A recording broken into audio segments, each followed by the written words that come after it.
a important topic, which I'll just skim kind of briefly. It's not going to be deep.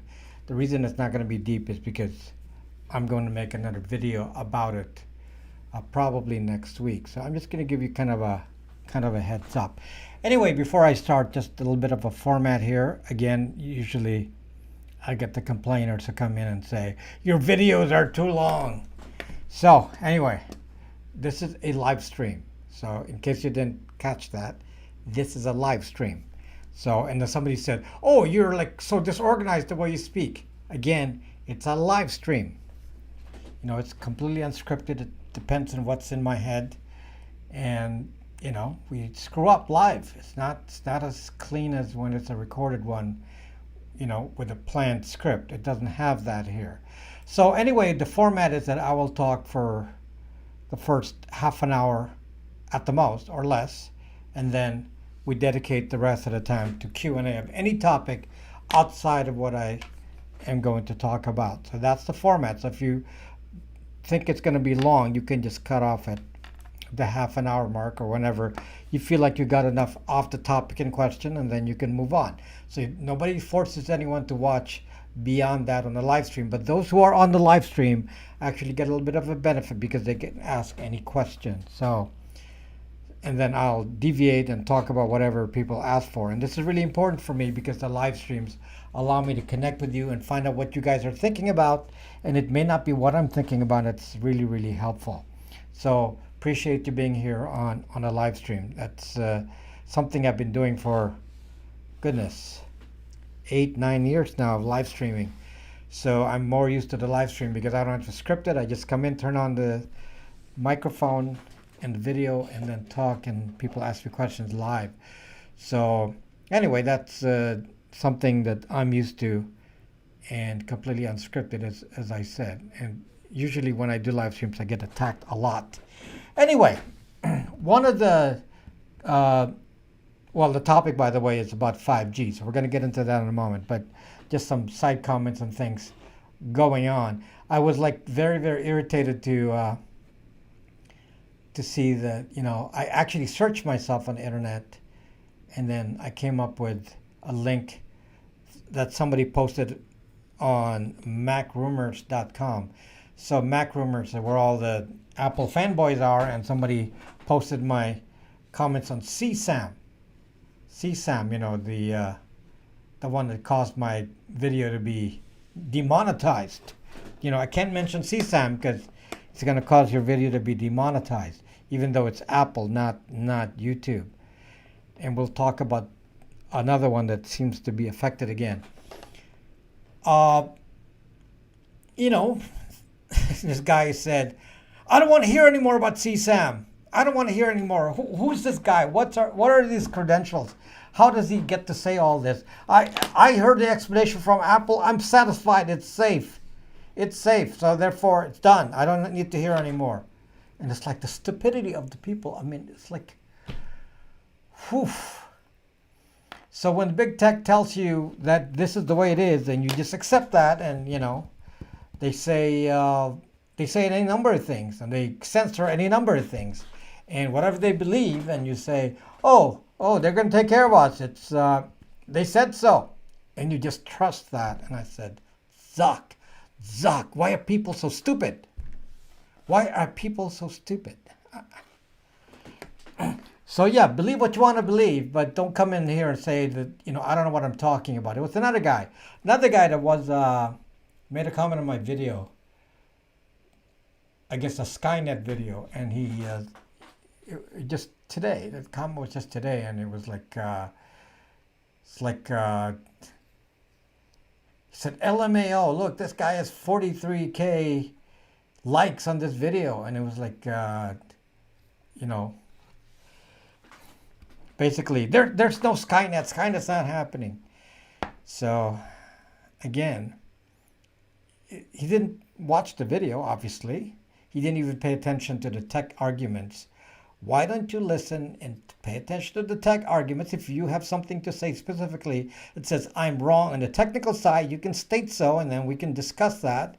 But no, they actually don't read it. They just troll and make these comments because they're just so pro big tech. It's just disgusting. And this is what we have to deal with all the time. There's just people are just, we love Facebook, we love Google, we love Apple, and it's just, they can't make a mistake. They can't screw up. They can't take advantage of us. They can't censor us. None of this are actually happening. And we know better. We know better. So anyway, I'm just venting here because it just upsets me. And I don't really, when I see comments like that, I don't usually respond. Typically, I just delete the comment because if I'm going to feel like I'm going to argue, then I'll just delete the comment because it's a waste of time to argue with these people. So I hope you're here because you want to listen and you actually have the willingness to learn, the willingness to understand that there are risks to what we do. I am a techie guy. I am not an anti-tech guy. I'm about as techie as you can be. Okay, I'm very well versed in technology. The reason I say this is because just because you're well versed in technology doesn't mean that the technology is used for your good.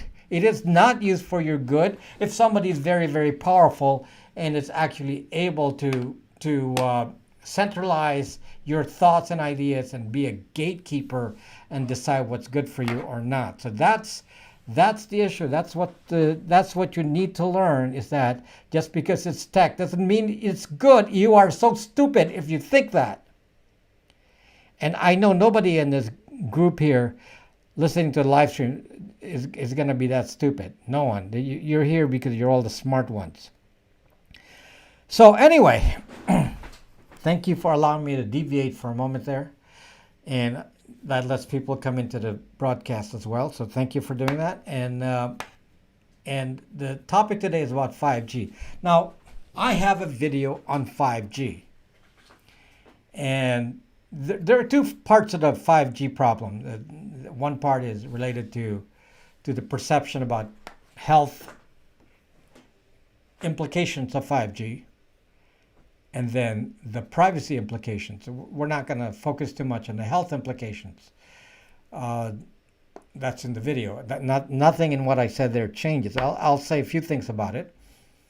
Some of you come to me and say you're sensitive to RF, and I'm not going to dispute what you're sensitive to or not. It's your own body. You can decide that on your own. And in fact, in ham radio, they do, make a statement about, how you're supposed to limit RF even when you broadcast with ham radio. But the two elements on the physical side, the physical effects of radio frequency, are that people believe that the RF, which are magnetic and electrical fields, in case you didn't know what RF is a combination of electrical and magnetic. They're, one dimension is electrical and one side is electromagnetic. So it has this dual effect, and that's what makes RF. And in that, because of the way that's set up, then when an antenna reaches, when an antenna gets the RF, it actually generates AC current. So yes, it generates electricity to some extent. That's detectable by a receiver. So what is interesting about the effects of 5G, of RF in general, not just 5G, is that it has a thermal effect. There's no doubt that if somebody puts you next to a RF, strong RF, like 1,000 watts, and you stand there next to a transmitter emitting 1,000 watts, something's going to happen to you. What's going to happen to you? The effect is called thermal, kind of like being in a microwave. So your cells are going to heat up. So will that cause damage? Well, of course, because your cells are not made to get heated up.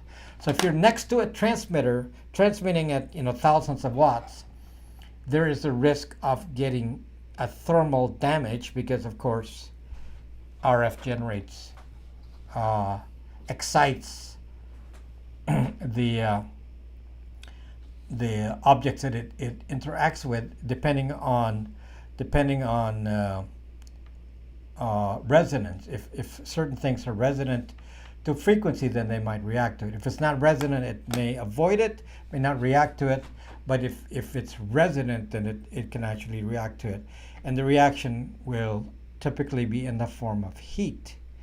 So that's one aspect. And some people claim that they have a reaction to it from the magnetic side. Now, I don't know of any study that actually deals with that necessarily. So I don't know anything about the magnetic side. I'm not sure, about any scientific proof of that part of it. But the thermal part of it, that's pretty obvious. So if your cells are heated up, then just like a microwave, you're going to get cooked in some way. Now, having said that, 5G itself is not the issue. We don't have any tests of 5G. And the reason we don't have a lot of tests of 5G is because, and you will find this out in a moment here, because we are not on 5G. So that's one of the questions today is 5G safe on your phone? Because, where's my, somewhere in here I have a 5G phone. So here, this is a 5G phone. So this is a Pixel 4a for 5G. Okay, so that's a 5G phone. But is it really 5G?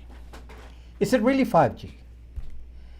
Now here, you're going to learn that it's really not 5G. This is not 5G. I mean, let's just put it this way. Some years back, they said, like in 2017, they said, we're going to do 5G. We're going to make changes to the networks, and we're going to go 5G, and you're going to get all these gigabit speeds on the internet. And that's what's going to happen. And we're going to promote 5G. And then T-Mobile said, oh, we're the first network to have 5G. And then AT&T quickly followed and said, oh, we have 5G as well.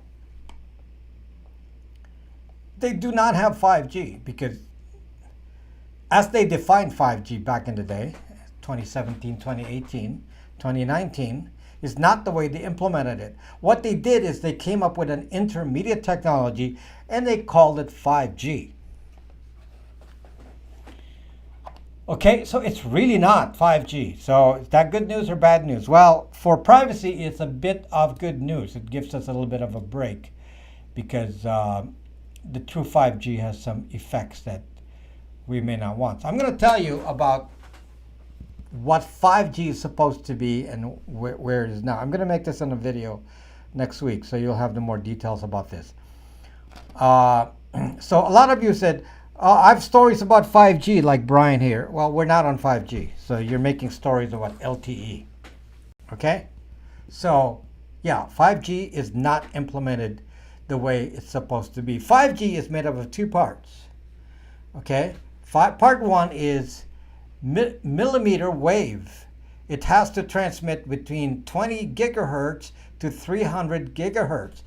Way above what you do on Wi-Fi. Wi-Fi is 2.4 gigahertz and 5 gigahertz. Now we're talking about 20 gigahertz to 300 gigahertz, which is below microwave. It's really microwave. That's what it is. It's just not the microwave that's in your kitchen. It's just below that. But it's microwave. That's what 5G was supposed to be. Millimeter wave. Okay, there is no millimeter wave in any 5G that they claim when you sign up for AT&T 5G, T-Mobile 5G, and whatever. Using this phone is not transmitting in millimeter wave. It is not. That is point number one. So we're not at 5G, even though they call it that. So I don't know. Maybe they're going to call 5G 6G. At the moment, what they called 5G, it's apparently not 5G.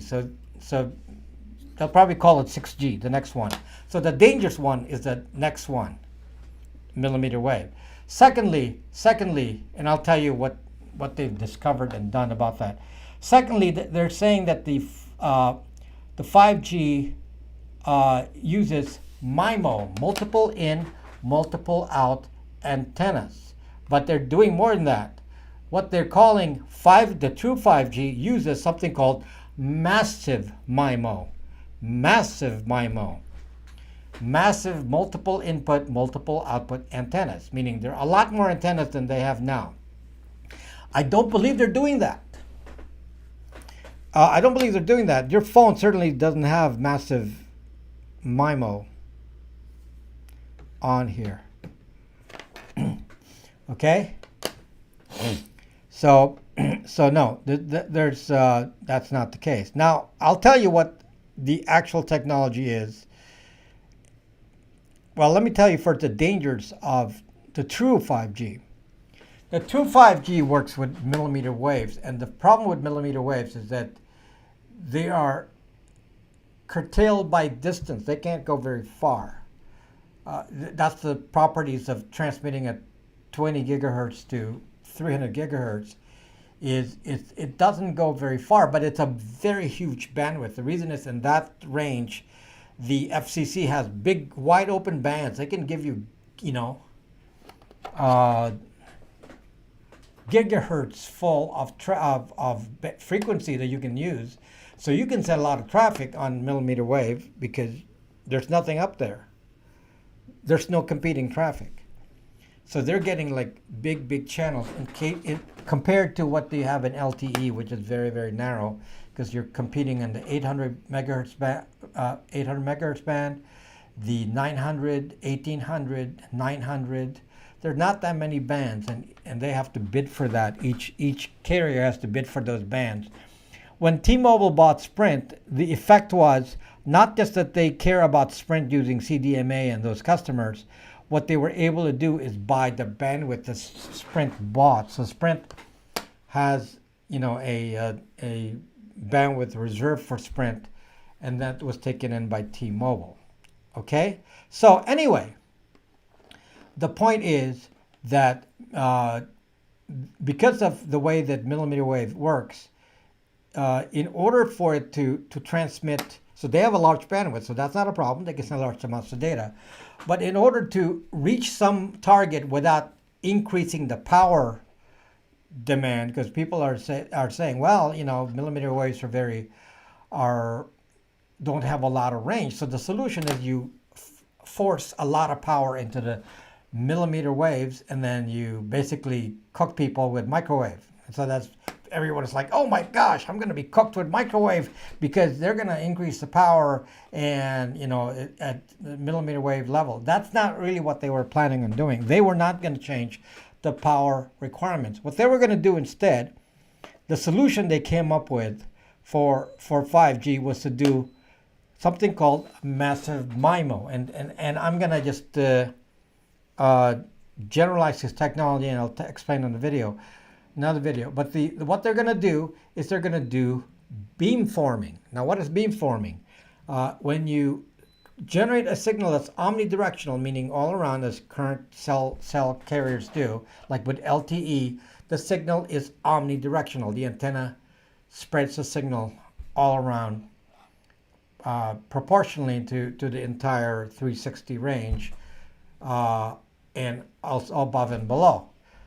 Now, that's because the power is not directed, it doesn't have the kind of range that they want to get if it's a millimeter wave. So the solution is beamforming, using a lot of math, because it's very mathematical, and doing a lot of tricks with multiple antennas, meaning you send the signal through multiple antennas at once, and using various techniques like delays and phasing and all this. You can actually direct the antenna to focus on a specific phone. You can actually point to one person. And that's one of the tricks to making millimeter waves work, is beamforming to a cell phone.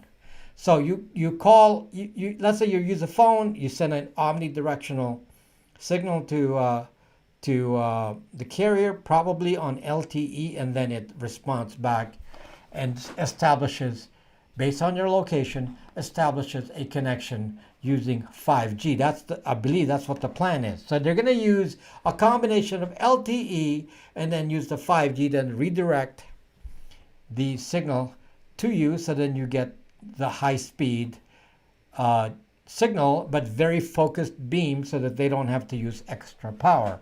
So your cell phone will have the directed power from the antennas because of the beam forming. Now, what is the biggest problem with that from a privacy point of view?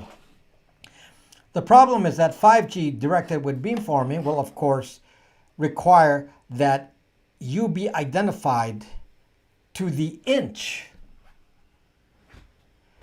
The beam will point directly to your phone. You're going to be identified directly. They don't want to waste that power. So they're going to direct it to a very narrow beam, and they're going to do it by location. Now, fortunately, they are not able to do this all the time, as I found out. This is actually problematic for them. And the reason is, if you get into a car and start moving, that beam can't follow you. The beam can't follow you. It's really made for somebody in a stable location, standing outside. It doesn't even work inside. It's outside. So the moment you move, then they can't even do the 5G. So 5G is really useful if you're watching a video sitting in one spot, but it's not good in a car. You're not going to get 5G in a car moving the way they describe this 5G. It's because they don't have the capacity to do that. With beamforming, they can't beamform. The distance is very small. So at the moment, the idea of millimeter wave is to use it in the metropolitan areas where they can have more dense traffic with millimeter waves with more focused beams for some people, not all. Therefore, what actually will happen is that LTE will survive, because they need LTE to establish a connection to make sure, because your phone isn't going to be able to do massive MIMO. That's on the other side. So you're just a receiver here. So in order to do the massive MIMO, they need to have LTE. So your phone has LTE and it's going to have 5G, both. That is the plan. That is the plan. Now, since we are not on millimeter wave, what's happening today? So I'm going to just go through this briefly, then watch for my video that explains this in detail. What is really going to happen, guys, is that the current supposed 5G is not millimeter wave. It's actually referred to as the sub-6 gigahertz channel. So right now, they are using sub-6 gigahertz, meaning, for example, your Wi-Fi is at 5 gigahertz. They're liking to that area here. They're going to use something below that, for example, 3.5 gigahertz. So this phone, when it says 5G, is actually transmitting in two channels. One channel is going to be on LTE in the 1800, 900, 800, whatever the carrier is, whatever their allocation is for the frequency. They're going to use LTE. And then when they want to send you a burst of data like a video, they're going to use the extra channel in the sub-6 gigahertz range. And in order for this to happen, they're going to use MIMO as well, multiple in, multiple out antennas. Typically, your phone will only have 4 antennas. Somebody correct me if I'm wrong, but it's my understanding the phone only has 4 antennas for MIMO, not as many as we think. And in fact, you're already using MIMO with some of the Wi-Fi AC. They're going to have 4 antennas doing MIMO. Now, their version of MIMO for LTE is broad. It's not that focused. It's directional, but it's broader. So instead of a 360 view, they may have maybe a quarter of that. I don't know exactly the amount, but it's not going to be 360. So the angle of views will be narrower than that, in which case you're still not going to be spotted as an individual. You can be spotted directionally to some degree, but not to the level of inches that's going to be in 5G. So that's not the case here. Now, the way that they are increasing the bandwidth when you say you have 5G, what they're actually doing is called carrier aggregation. Carrier aggregation, meaning they're using multiple channels to transmit the data. So your phone has LTE, and then it uses some sub-gigahertz bandwidth, like 3.5 gigahertz, and that is then used to add to the bandwidth. So they're actually transmitting on multiple channels out and multiple channels in. Okay, so that's called carrier aggregation. In fact, the Netgear M1 that I discussed in my video does that. It achieves higher speed using carrier aggregation, meaning multiple channels. And there are multiple antennas, so they actually receive multiple frequencies simultaneously. That's what they're doing. That's what they're calling 5G. It is not actually 5G. That you need a chalkboard to explain better. No, don't pay attention. Don't pay attention. You're not going to get that. This is a live stream. So anyway, that will be explained in a video. The point is, let me just get to the point. The point is, we're not at the point yet where I'm going to say that 5G is dangerous to privacy to that extent that we're talking about, because we are not there yet. We are not there yet. So, and you can turn off. This is a 4A Pixel 4a 5G, and I just figured out how to turn off 5G on it. So you can turn off. You can search, not Google, but you can search for, how to turn off 5G if you want to on these phones, and you're able to. But for the most part, it uses LTE, just multiple LTE channels. Okay, that's all that means. Multiple LTE channels. So carrier aggregation. That's what 5G is right now. Multiple channels. It's not really 5G as we think of it yet. So we're not there. We're actually years away. Somebody said, are these phones going to be obsolete because they're selling all these 5G phones? Does that mean your LTE phone is not going to be useful anymore? And people are worried. Then they say, well, I don't know if I should buy a Pixel 3 that has LTE because maybe they won't support it very soon. I don't think you have to worry about that. I believe they're saying that they think LTE will last all the way through 2030 without a problem.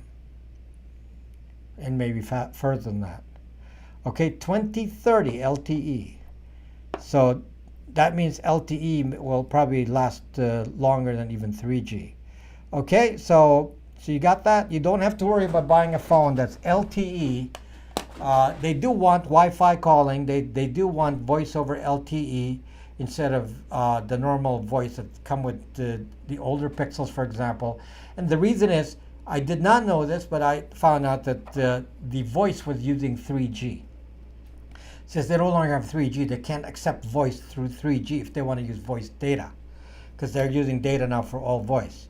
So that's what voice over LTE is. That's why they're dumping some phones that don't have voice over LTE, and which is really frustrating. I sold you some phones, and now some of you are complaining that they're dropping support for the phones even though they're only 2 years old. And it's like, I can't do anything about that. I mean, that's really, zocked up of them to do that, but, what do we do? But as far as I know, LTE is going to last a while with voice over LTE and Wi-Fi calling. That'll be supported for a long time. So hopefully that kind of gives you kind of a brief summary of this. I'll explain this in detail in the video, but the point is that the dangers of 5G still remain once we get 5G, but since we're not at 5G, we're okay. We're not yet at 5G. Okay?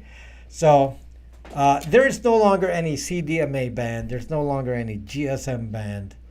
It's really just the Verizon band, the T-Mobile band, and the AT&T band. Now, we label them by phone type, CDMA and GSM, but they don't really make CDMA and GSM phones anymore.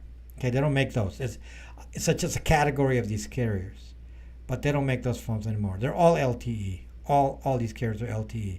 Okay, so what do you know about the Pixel 3s that are getting bricked? I don't know of any Pixel 3s that are getting bricked. I have a lot of Pixel 3s even just behind me here. They're pretty good phones. So Pixel 3s, the main problem with Pixel 3s is that because they're getting older, 3 years or so, batteries may need replacement. So in a lifetime of an old phone, you may need to get the batteries changed. No big deal. They just accept that. The phones are cheaper, and you can get the batteries fixed, no problem. You can give it to any repair shop that can change the battery. So that's just expected that might happen. But other than that, the phone should work fine for a long time. Okay, so now this video live stream is sponsored by Linode. Now, I wanted to show you that if you go to Linode, you can actually set up your own servers, cloud servers, various kinds, even file, something called File Cloud, Nextcloud. You can even set up a Jitsi server, WordPress, and all that. And just so many options on existing applications that you can pre-configure on Linode. And you can set up a server for as little as $5 a month. You can actually practice and use a cloud server, and pretty easy way to learn, actually. So the fact that they pre-install certain things using what they call the marketplace allows people who are, just moderately skilled in tech to be able to install WordPress servers and so on without requiring so much knowledge. Obviously you need some knowledge, of Linux, but it's not extensive when you got it pre-installed like that. So it's pretty neat. And if you go to Linode.com and use the code linode.com/RobBraxman, as shown in the video there on the screen, then they'll give you a $100 credit for 2 months. So Linode has been a very good company for me, and I'm actually minimizing my presence in other ISPs and focusing on Linode because they are cheaper, a lot cheaper for me, a lot cheaper. I'm paying like multiple times, what I would pay if I were on Amazon. It's just a lot cheaper. So anyway, consider, if you're interested in setting up your own cloud servers, consider using Linode. Okay, so I'm going to start looking at your comments here, and you can ask anything you want, and we have an hour for you, slightly less than an hour, where you can ask anything you want. And I'm going to start from the bottom here. What was the biggest home network you grew before Linode? I don't know what you mean by that. Before I had an office, so I had employees. I had an enterprise system. So with tons and tons of computers and networks and network techs and all that. And somebody was asking me, in fact, one of those people who made a comment on macrumors.com. It's like, who's this guy? What's his credentials? I don't know, guys. Do I need to explain my credentials to you? I don't like boasting, so I don't really talk about myself much. So I don't need to. My body of work speaks for itself. Clearly, I have credentials. I've been doing this for a while, a long time. I've done everything. So, if you want to come and challenge me on a technical level, some of you are more specialized, may know more in very, very specialized areas. For example, somebody that does cybersecurity on a specific thing, very, very narrow focus, let's say only on iPhones, will know more because, you can't specialize in everything. You can't do that.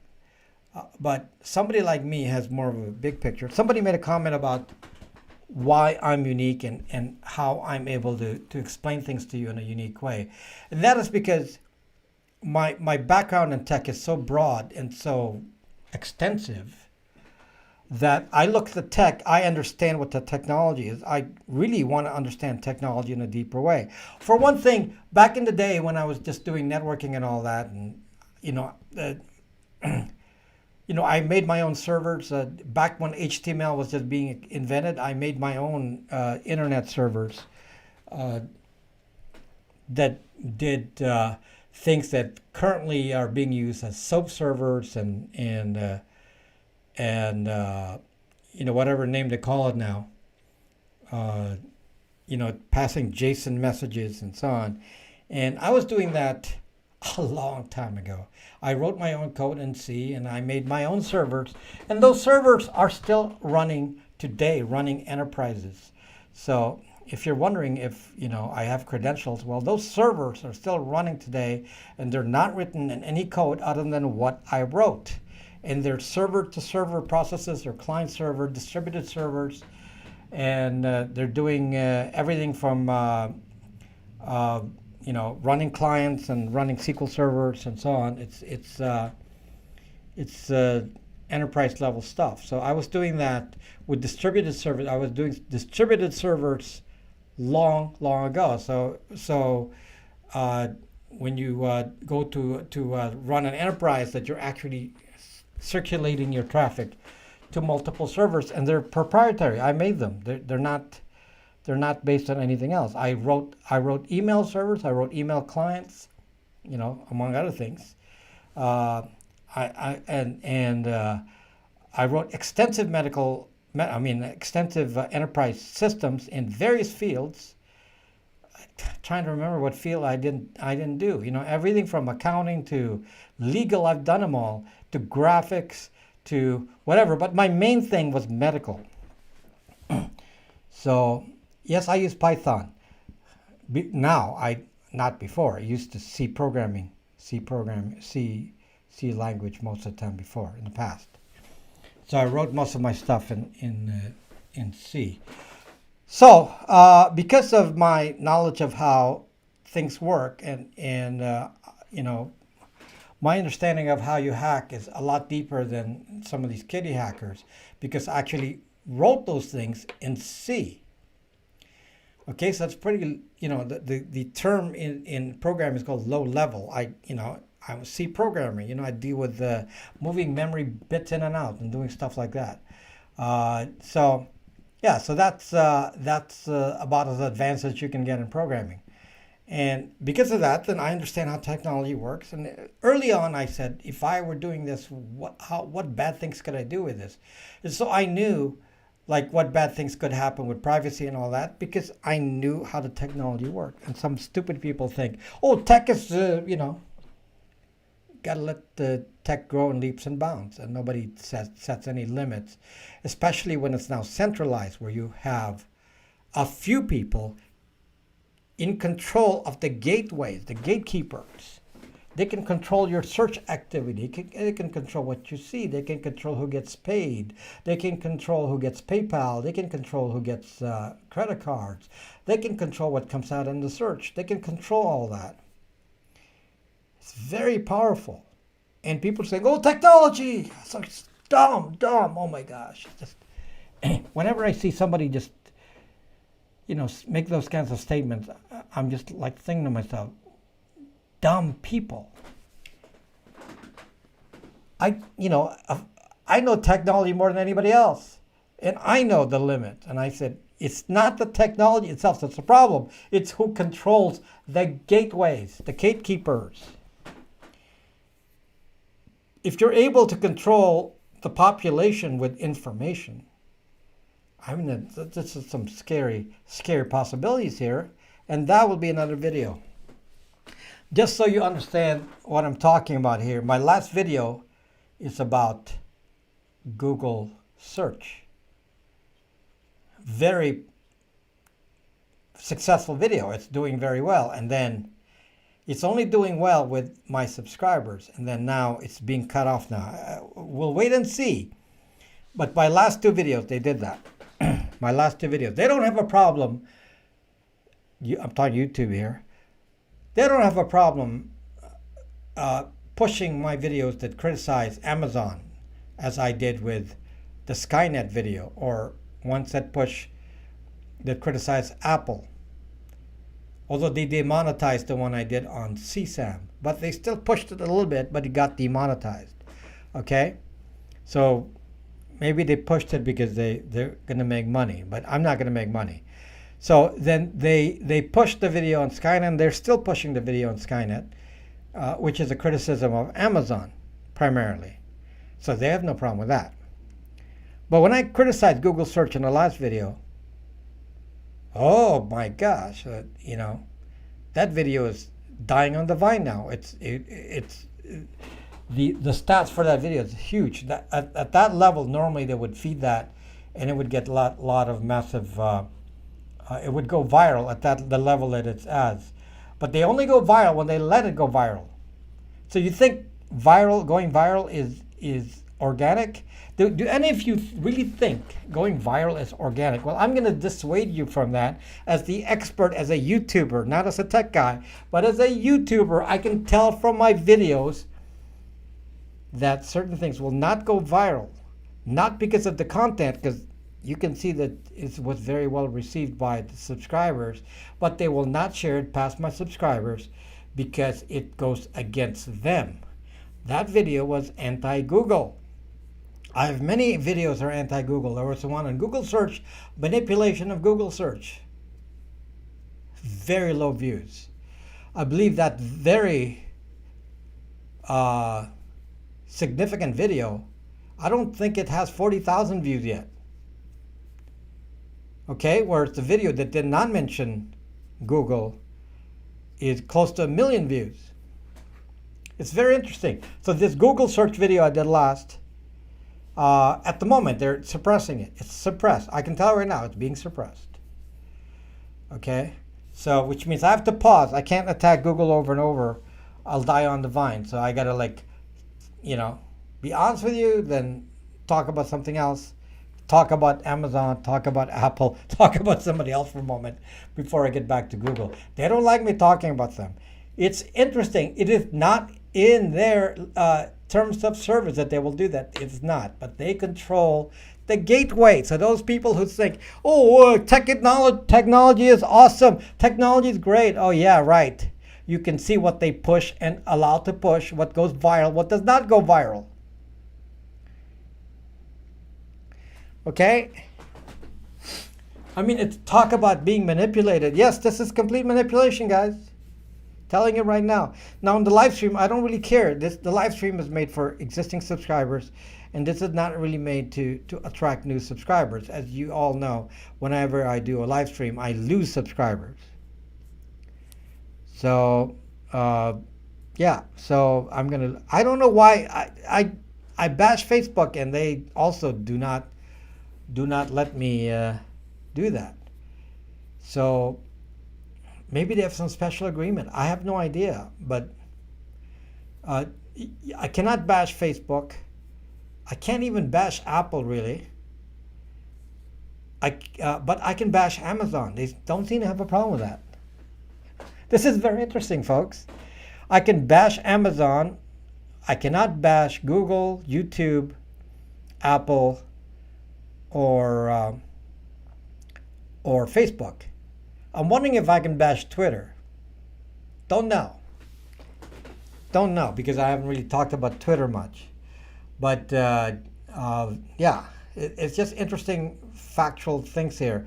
These videos I know are good because at the beginning the subscribers have given it their okay through the click rate. This is how you know a video is going to succeed, is how it's fed at the beginning, and they have a click rate, and if the click rate is high and initial views are high, and so the surge is up in the beginning, then it would normally be shared, and in this case the video is being suppressed.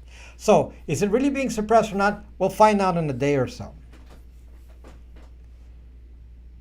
In a day or so we'll find out, but if they really suppress it, we'll know. At the moment it looks like they're beginning to suppress it. So that's what it feels like at the moment. So anyway, how is it that Apple has a public face, Amazon, but Google doesn't? It is funny because Google, like, you know how you think of Facebook, you think of Zuck, you think of Twitter, you think of Jack, you think of Apple, you think of Tim. But with Google, there's many. So who do you think about?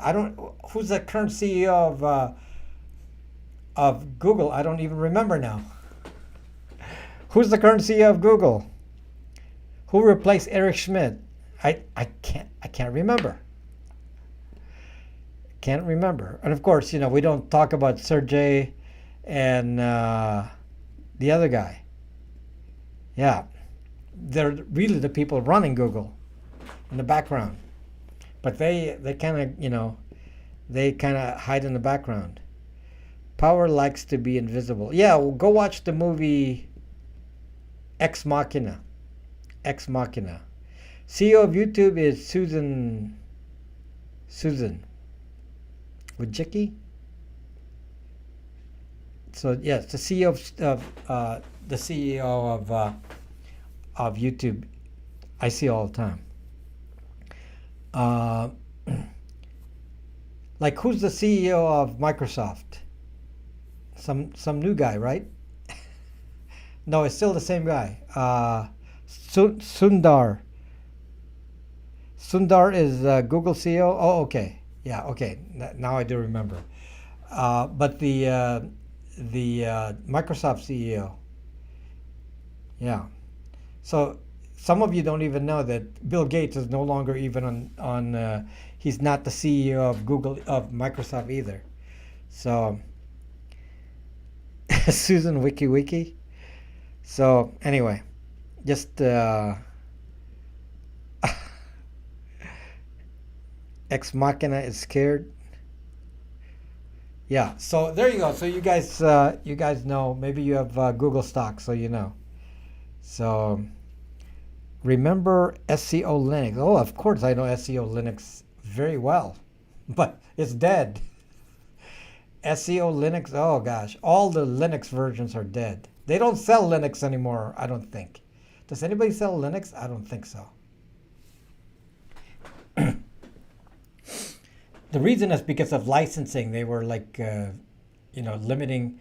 They didn't want to. People didn't want to pay the license of Linux. So now it's BSD and Linux. So Unix. Sorry, I was talking Unix. So nobody does Unix anymore. So Satya Nadella, CEO for Microsoft. Yeah. James Mason here is a stock expert. Ancients. Anyway, yeah, I've been here in tech so long. I've been doing tech so long, I can't even remember anything anymore. I remember Bill Gates starting out. So beyond that, then I thoughts on Microsoft buying GitHub. That's a long time ago. It's like saying, what are your thoughts on Microsoft buying Skype? Yeah, so don't know. I mean,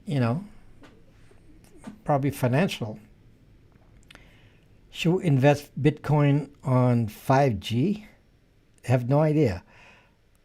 If totally go, will I evade Google and RF? No. What does RF have to do with the operating system?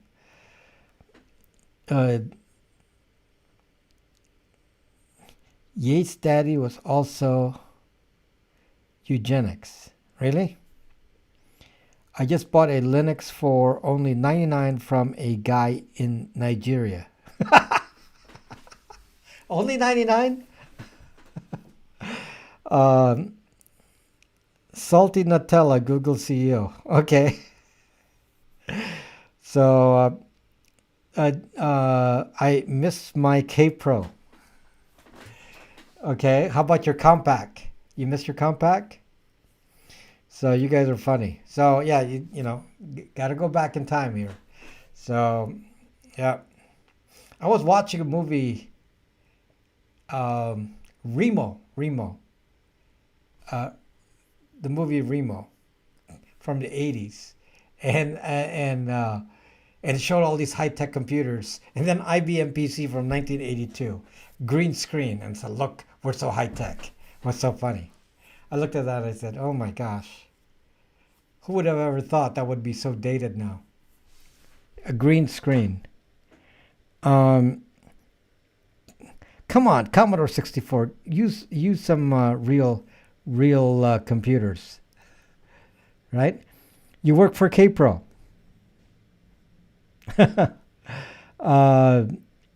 We're being controlled. USAF veteran. Thank you for your service. Your thoughts on Taiwan? Taiwan what? RW? What? Real company like a Tandy. So anyway, um, none of you are actually giving me a specific question here. So you're just talking about all the old computers you had in the 80s. So you almost like 80s music too. Just fits 80s music and 80s computers. Let's see. I never had, by the way, I never had a Commodore 64. So, or a Tandy. I don't think I've ever had those. I've only had, IBM PC and PC clones. I never even had a Mac, like a Apple II or anything like that. Apple 1, Apple II, I never had that. So, is Cobalt any good? Oh my gosh. Okay, I'm going to tell you a little factoid. I studied Cobalt in college. I have never used it in my life. The first programming language I learned was Cobalt. Never used it in my life. Probably the most useless language I know of. The other one, the other useless language is begins with Pascal. Another useless language. You know what Pascal's good for? College. They teach back in the latter 80s. Everyone was teaching Pascal in college. I know no actual use of Pascal in real life. So nobody used Pascal. A few apps, very few, but Pascal is pretty much dead.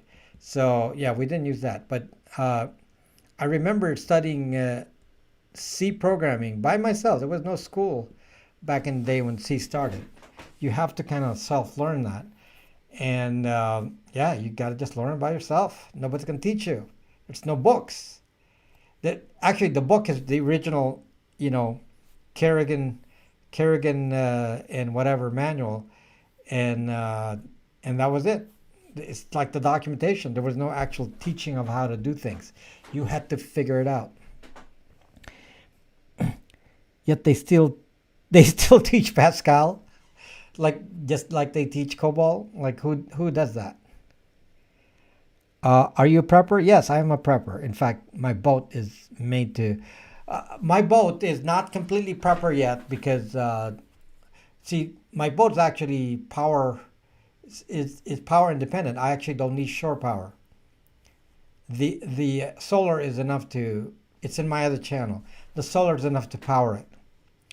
The main, and so if I had no engine, it'll survive for the long run with power. The problem is I still don't have a water maker. So that's one of the biggest projects you can do on a boat is put a water maker on. So if I do, then it's completely independent. And if something happened to the water or whatever, then I'm going to have a choice. Yes, I have two other channels. I have a sailing channel. It's on the channel intro. Go to the channel link, and you'll see the two channels there. The other channel is a jazz channel. I'm a music channel. So if you want to see the boat, in fact, all of my videos are being recorded on the boat. So the live streams are not, but the videos are recorded on the boat. And if you want to see what the boat looks like, you can watch the videos on the boat, and you'll see the complete boat. So much faster and less issues. Or desalinator, you mean? Yeah, water maker is desalinator. That's what a water maker is. You got torpedo launcher. Lakeisha.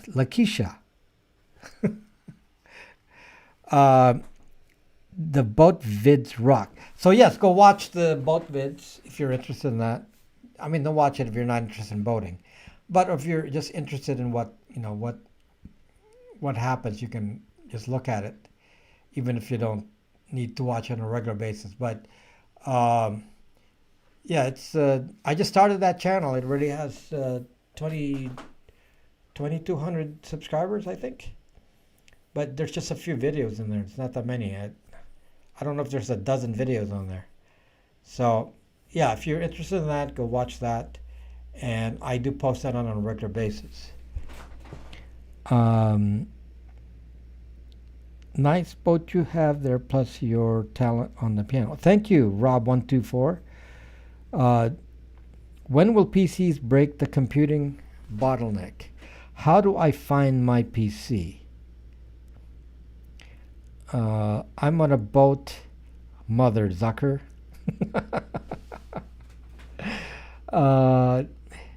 So yeah, so you can check the channel out. It's I guess I should probably do a tour and then show it on this channel, but you know I don't know if I need to do that. I mean, I focus my videos on specific things, so if I distract, then you may not watch it. So watch it on the other channel.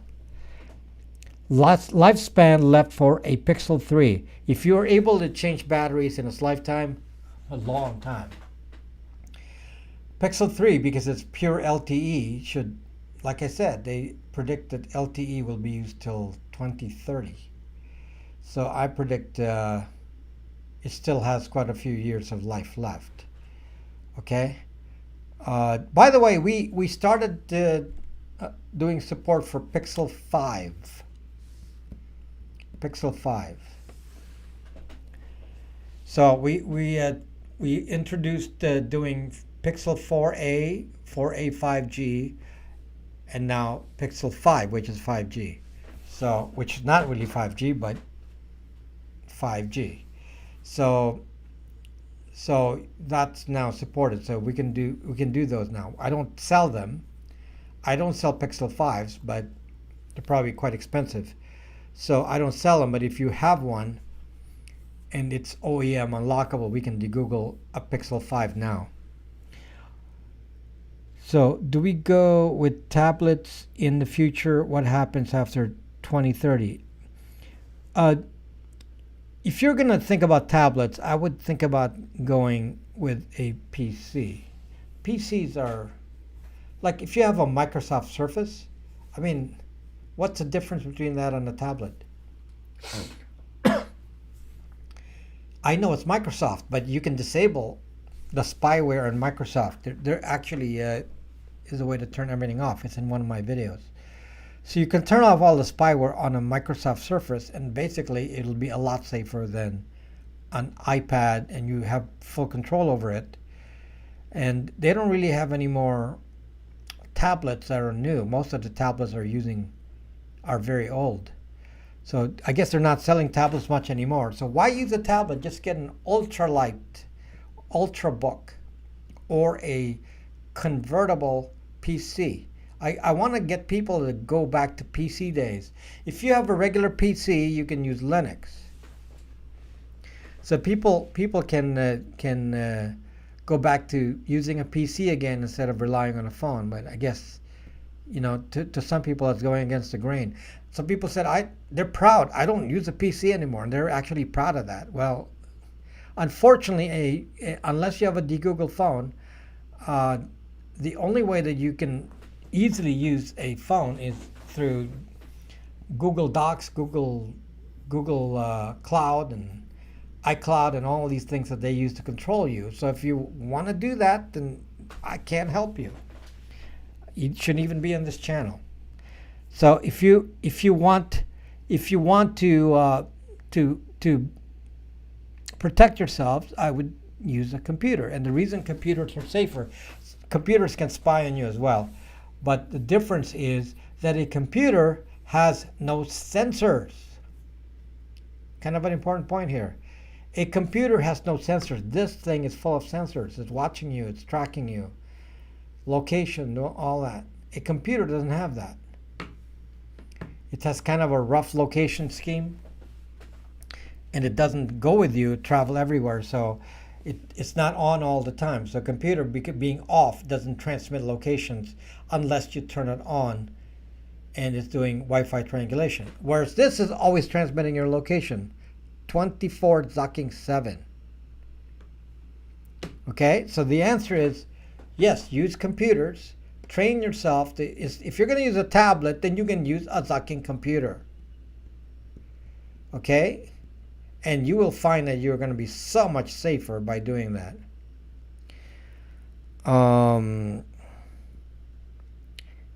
In Los Angeles, look up, count the phone, planes, find drones. Well, I'm actually in a drone-free area. So here in Los Angeles, a big chunk of the Los Angeles West Side is permitted for having drones. It's a no-fly zone for drones. So I believe, anywhere from Santa Monica on down to South Bay in Los Angeles, you can't fly a drone. You got to be in the valley, some parts of the valley. So we're not able to fly drones here. That's why I don't have any drone videos, because I can't even use them. I think if I go in the middle of the ocean, I could use them, but I don't have any practice. So if I go to La Catalina Island, I believe I can use a drone there, but not anywhere else. I don't know what Gerda OS is. It sounds like Linux. Use it. All Linux is fine. You love tablets. Much cheaper than a PC. Less problems. Less security. You're happy. Well, it's not the form factor you have to worry about. It's the OS. So using a tablet, you're using an iPad. iOS. You're zucked. What else am I going to tell you? You just zucked yourself with your choice of iOS. Okay, so and now you can't de-Google an iOS phone. There's no way. So what else is the choice? Use a zucking computer. You can use Linux or Windows. If you use Windows, you gotta tweak it to remove the spyware. So thank you, Chuck. Thank you. I think laptops will become like smartphones in the future. ARM and make it hard to install other OS. Well, Linux supports ARM. So they will probably, a lot of computers will probably go in the way of the M1 chip, the Apple M1 chip in the future. If they do, then ARM computers will be more popular. If ARM computers get more popular, Linux will support those, because Linux runs ARM. Like a Raspberry Pi is Linux. Is ARM. The Rock chip from Pine, that runs ARM. So yeah, ARM is going to be good with Linux. That's not a problem. Windows will not run on ARM. Well, they do. Partially. There's some Microsoft service that's ARM. So I know it's a lot to ask in a YouTube chat, but can you give me a short answer why Debian is bad? I didn't say Debian was bad. Not for me. I use Debian a lot. My servers used to be Debian all the time. So I'm talking servers here, not clients. So nowadays, most of my servers are Ubuntu. But there's a concern that Ubuntu is, if you're using the desktop client, that it's sending some information back to Ubuntu, to Canonical, that makes Ubuntu. I'm running servers. I'm running Ubuntu servers, not clients, not desktops. So I don't think there's much in there. So there isn't much to capture on a server. Thank you, Authenticity Seeker. Thank you so much. Is Tor browser Android any good to help hide browser traffic? No. Why would you need a Tor browser on Android? You need Orbot. On Android, use Orbot. That's Tor, and then it does a Tor SOX 5, which means all traffic is sent through Tor when you switch it on. So anyone running my DGoogle phones, they get Orbot on there, so they have the ability to switch on Orbot, which is the Tor network. And if you need to for security, you turn on Tor. Otherwise, you don't use it. So let's say you want to search, how to make, explosive devices of some sort, and you want to do that without being tracked, then you should use Tor. Okay? Is 5G in every country yet? Like I just said, there is no 5G yet, except in experimental mode. Or maybe they'll just call it 6G. Okay? So 5G as envisioned, as described, is not what we have. What we have is something that is more properly called LTE Advanced. Okay? So the current 5G is actually LTE Advanced, which has carrier aggregation. Okay, that's how they achieve the speed, by using multiple channels. It's not necessarily because it uses the technology that 5G is known for. 5G is millimeter wave and massive MIMO, which we don't have yet. Okay, I'm on sub-G, whatever that means.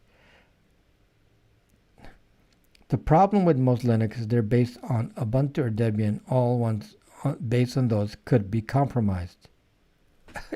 If you think they're compromised and they're open source, why don't you go change the source code?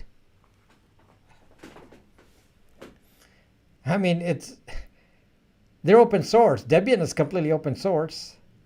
So I don't know what you're saying. They're compromised. They open source. So if you don't like it, then you go submit your change to Debian, to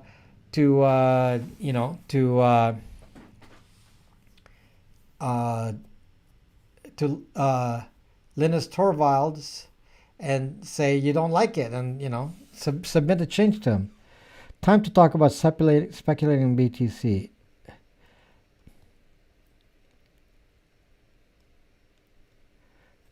Can the average person afford at 50K? I don't know what the problem is. I don't really talk about cryptocurrency. I support cryptocurrencies.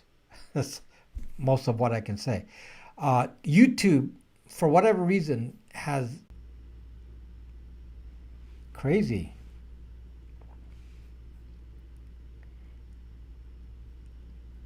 Signal's actually good.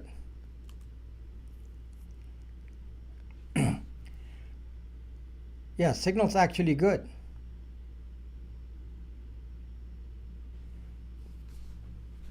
Okay, so isn't that crazy? So from my end, nothing changed. There was no signal problem. Everything was fine. And see, I talked Bitcoin and they didn't like that. So yeah, I mean, that's very interesting, right? So yeah, why is that? Why is that? So there you go. So I'm not going to go talk cryptocurrencies. It's not relevant here. Okay. So yeah, so they didn't like. I don't even know why. What's the issue?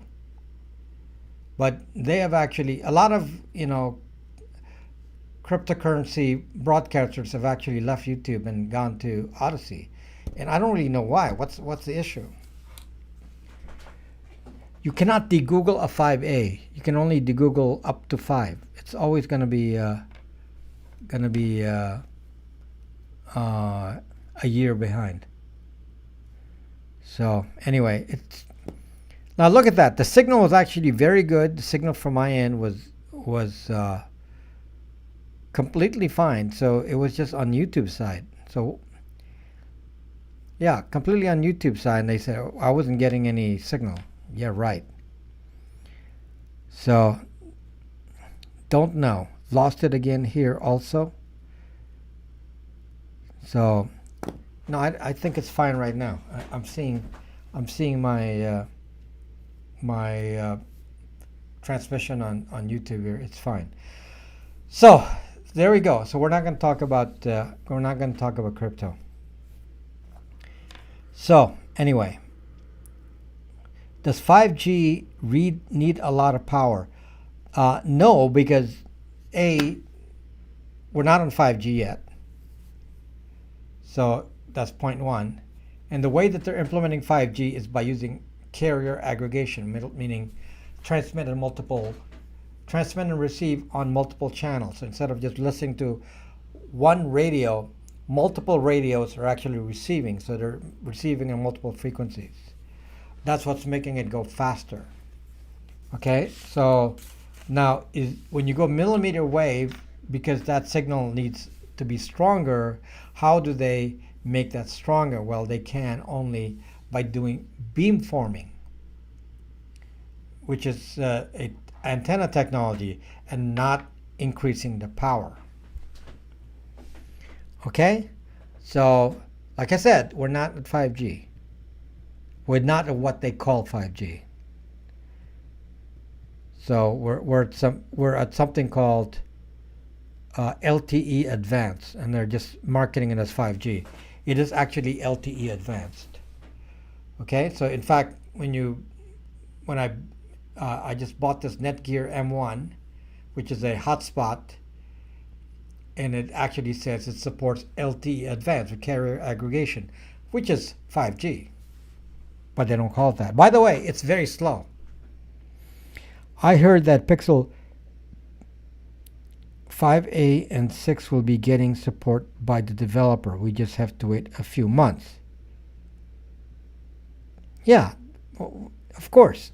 Of course it'll take a few months. What is it that even a question? Yes, of course it takes a few months. Full support for the 6 could be, next fall. I'm not going to say that, Rand M. So, correct. 5G from T-Mobile not working. So yes, Margaret, I can confirm that the Netgear M1 that I have, which uses carrier aggregation or LTE Advanced, which is actually 5G, is extremely slow. I'm getting maybe 10 megabits on it. Very slow. So just confirming that for you. Have you thought about making a book for privacy and 5G? I made a website with writing stuff on it, and it turns out I can't keep up with it. I mean, the technology changes so fast. So if you read a book, it's going to be pretty much out of date. So you can't really do it in a book fashion. It's got to be a video. What needs to happen to actually get 5G? As I said, the technology requires different equipment. They need something called massive MIMO, massive multiple in, multiple out antennas. So that's, instead of just a few antennas there, which they have currently, they need hundreds of antennas, 360 shaped, hundreds of antennas. Hundreds. So, and each person can be talking to, 8 antennas. So you can see how many antennas they need. And it's very, very directional. So it will actually focus on your phone, within inches of your phone. That's the antenna. It's going to focus the beam on it. But it's going to use LTE and 5G to talk to the phone. So LTE will never die at that rate. The second part of the technology is it has to be millimeter wave. which they're not using right now. Now they're using sub 5 gigahertz. Okay, so they're not there yet. So, and also millimeter waves do not work indoors, so they have to use LTE still, unless they come up with, you know, little repeaters inside buildings, which is going to be more costly than just keeping LTE running. So they're just going to keep LTE running for a long time. Possibly, as they said, they expect that LTE will be used all the way to 2030. So, okay, how do they get away with marketing it already as 5G? Well, the last label was 4G, so it makes sense to add one. 4G, now it's 5G. So the next one we'll call it 6G. You know, marketing. Anything better than the current one is gonna get a new version number. But the problem is that when the technology people were actually developing 5G, they were actually thinking of a different technology. And now they said, well, we have a stopgap, and it's called LTE Advanced, but it's better marketing to call it 5G. So what you're having right now is LTE Advanced. So LTE is the anchor band to hand up to 5G. That's correct. Okay, so the term that you're going to hear a lot about is called sub 6 gigahertz. Sub 6 gigahertz. Okay, that's the technology, sub 6 gigahertz. Because through 5G is 20 gigahertz and up. What do you think of N41 band introduced in comparison with Verizon's millimeter band? What is an N41 band? I actually don't know. So all I know is the bands are sub 6 gigahertz, and then the millimeter waves are 20 and above, 20 gigahertz and above. Okay, and then each carrier has their own subdivision of the sub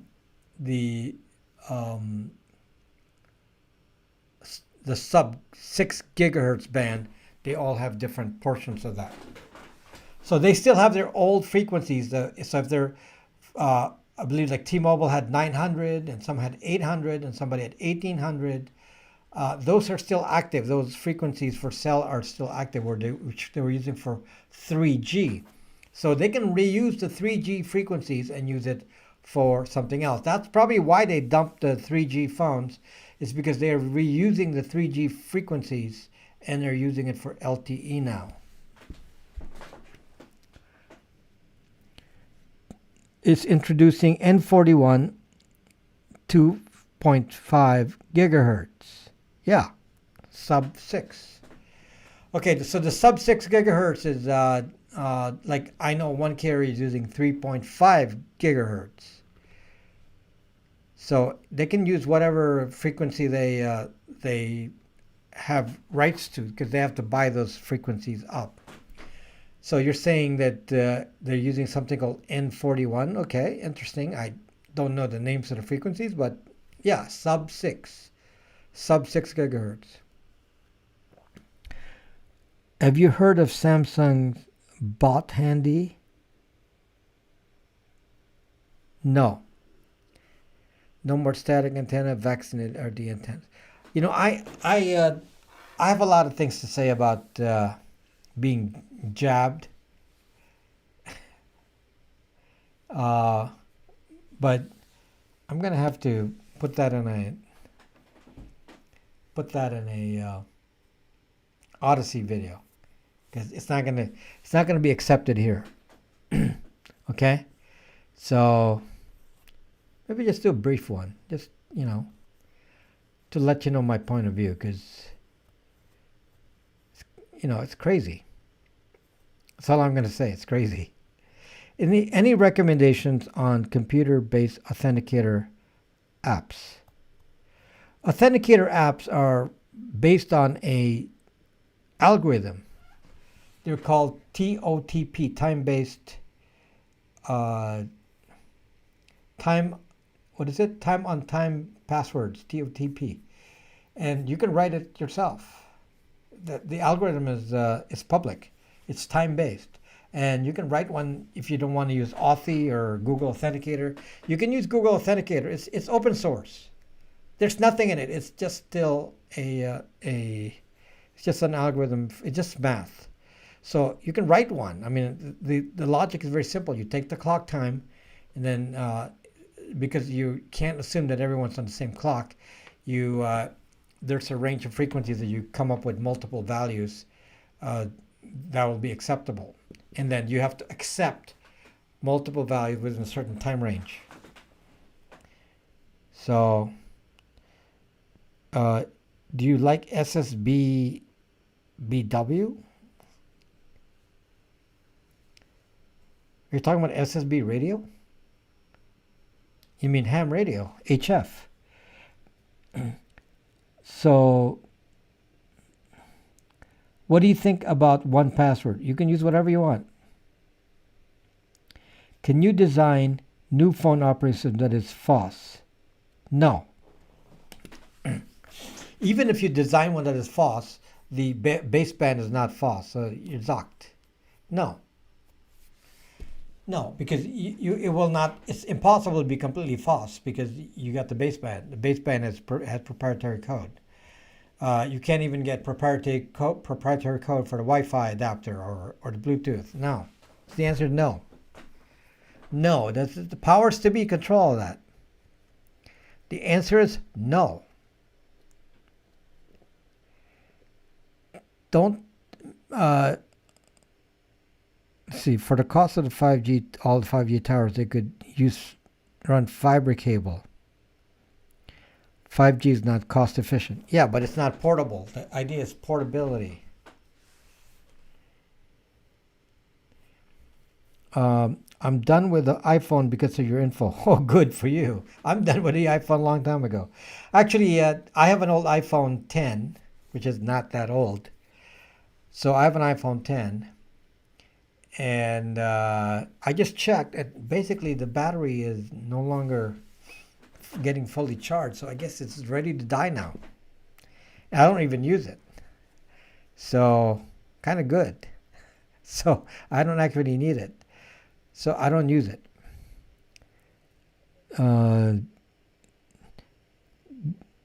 Okay. Got anything on SS7 signaling service?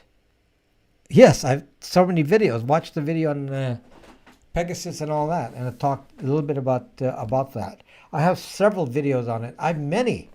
One said, who's spying on your phone? Part 1, Part 2. Who watched that? I don't know. I don't think it even has 20,000 views. Really important videos. And they're not as fun to watch because they're very techy. But yeah, I have some old videos out there. Nobody's watching. You got a 4S and you got a 6S. Yes, I'm just trying to say that my Apple 10 is not that old. But that's the last iPhone I ever bought.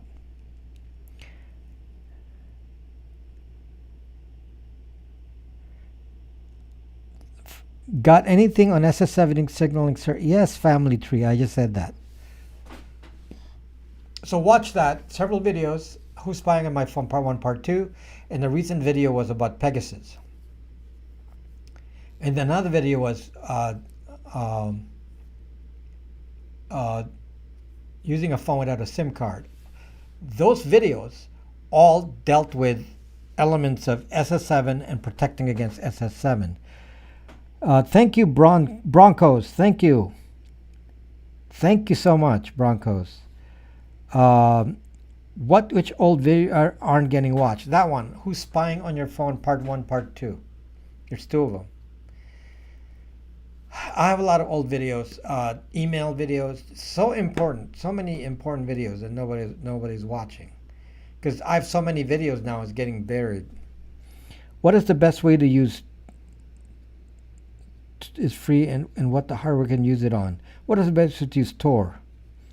The best way to use Tor is with a Tor router, which I sell. I have something called Brax router, and you can use it either as a VPN router or as a Tor router.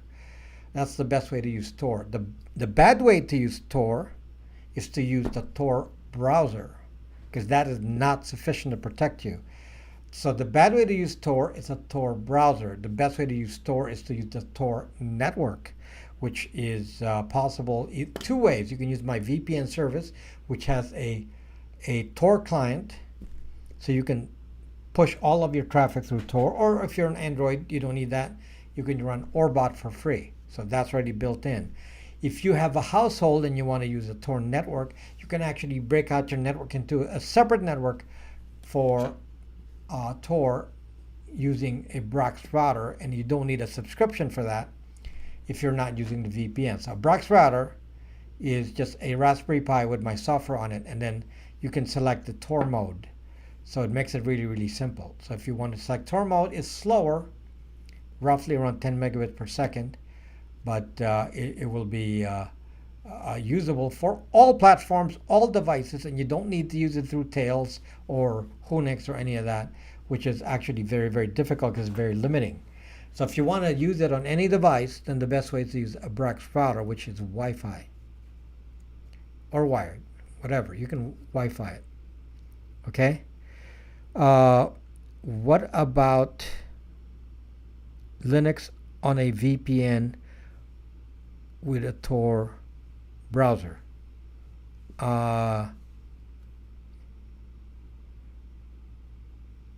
If you use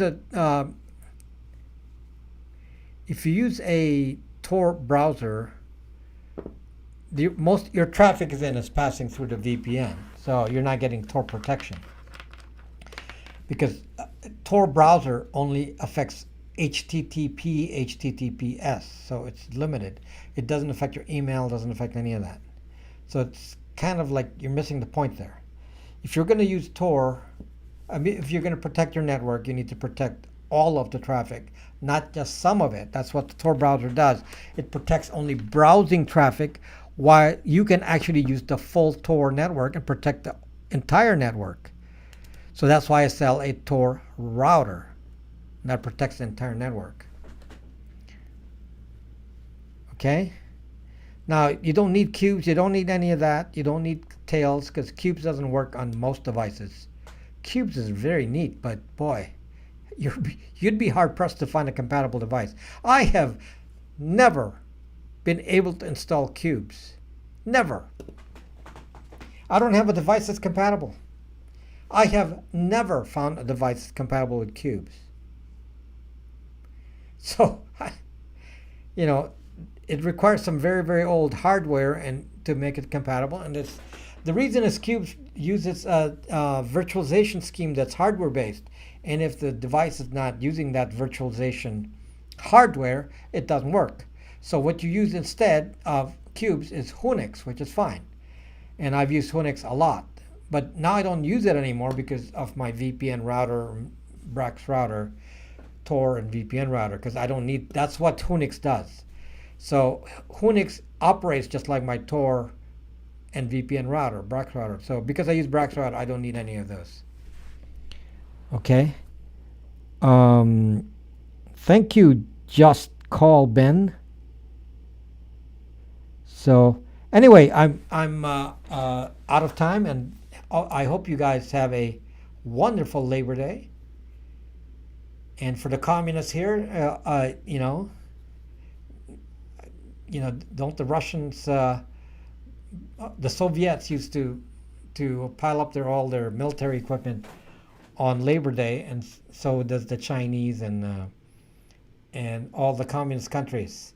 Does Vietnam still do that? Cuba has nothing, so I guess they can't parade anything. But Labor Day is like. I get reminded, it's like Communist Parade Day. So I am no Zakin communist. I can tell you that right now. So anyway, have fun, guys. And I unfortunately I got to work on Labor Day because that's when I do my videos. So I got to work hard, very, very hard, very, very, very hard on Labor Day. So thank you very much for watching, guys. And I'll see you with a video next week. And I think the video will be about 5G. So we'll just discuss this in more detail. Thank you and see you later. Good night.